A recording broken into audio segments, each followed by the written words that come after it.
So with Halloween around the corner, basically there are some things I want to actually say for in regards to recommendations and also as an advisory to the parents out there for trick-or-treating. So in regards to, here are some couple tips that I would recommend in regards of Halloween or trick-or-treating that relates to Airsoft. Let's get into the episode.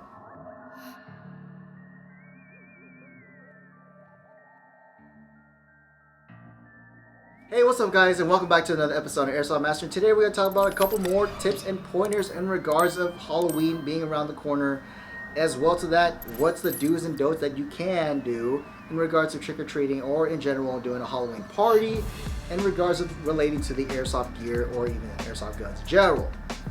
Starting with tip number one.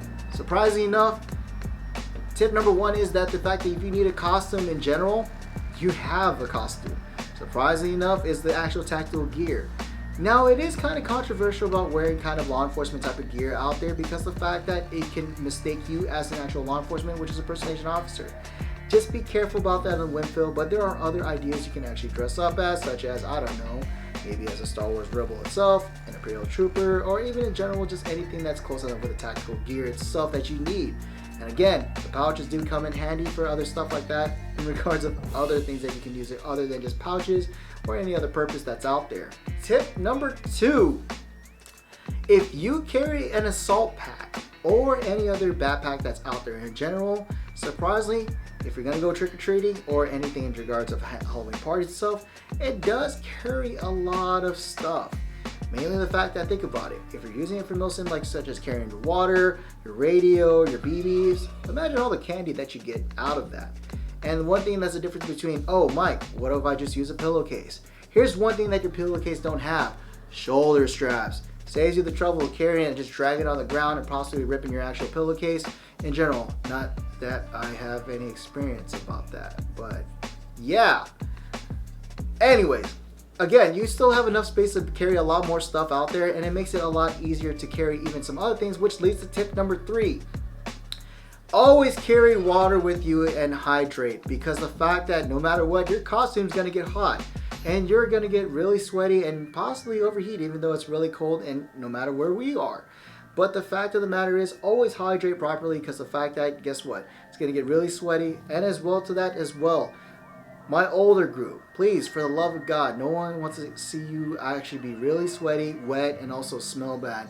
So for the sake of the situations, I would recommend two things if you're going to a Halloween party is cologne and deodorant. For the love of God, gentlemen, cologne and deodorant. I'm just saying. But I digress, and we'll move on to the next tip.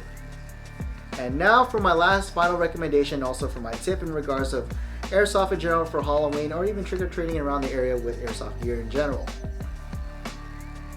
Please, for the sake of situations at hand, and I say again, for the sake of situations at hand, please leave your Airsoft guns at home. And I'm saying this out of many times before, please leave your Airsoft guns at home. There's reason why I say that many times in regards of the whole situation, and as the main tip I want you to take home with you is because the fact that bringing an Airsoft gun in a public area that is not an actual Airsoft field is considered a felony offense. It's known as a brandishing of a firearm. In the situations of that, please, I want to emphasize that as safety for my parents out there and also for my grown folk adults, just in case. My grown folks, please, you guys know this. You guys are already adults. Please know this, alright? This is mostly important. Bring this to your little tiny Tims and also for your little JDJs as well.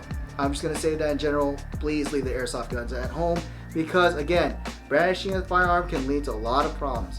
Yes, there are Halloween parties that some people are okay with it as well, but just the fact of the matter is, what if someone takes it and guess what? You just lost your Airsoft gun to go play with.